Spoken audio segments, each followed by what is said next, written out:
Welcome to the Salmon Runs YouTube. Enjoy the video. In this video, I will explain how to make V-blocks. We'll explore the essential steps to create these indispensable workshop tools. V-blocks are crucial for securely holding cylindrical workpieces, ensuring stability and accuracy during drilling, milling, or inspection. Crafting your own allows for custom sizes and ensures the precision needed for your specific projects. Let's dive into the process and get started on building these valuable fixtures for your shop. Choosing the right material is your first critical step. High-quality tool steel, like O1 or A2, or even dense cast iron, provides the necessary hardness and stability for long-lasting V-blocks.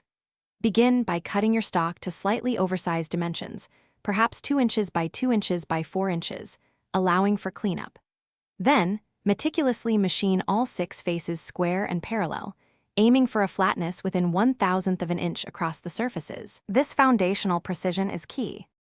Now for the defining feature, the V-groove. Securely clamp your prepared block in a milling vise. Using a 60-degree milling cutter, carefully machine the V-groove down the center of one face. Take light passes to prevent chatter and ensure a smooth finish.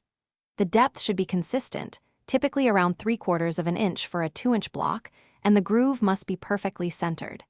This step demands meticulous attention to achieve the required precision.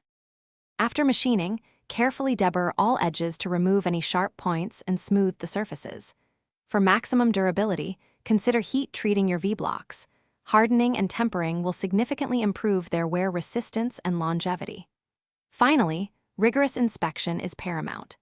Use a precision dial indicator and gauge pins to verify the V-groove's angle, depth, and parallelism to the base, ensuring it meets your required tolerances, perhaps within 5/10,000ths of an inch.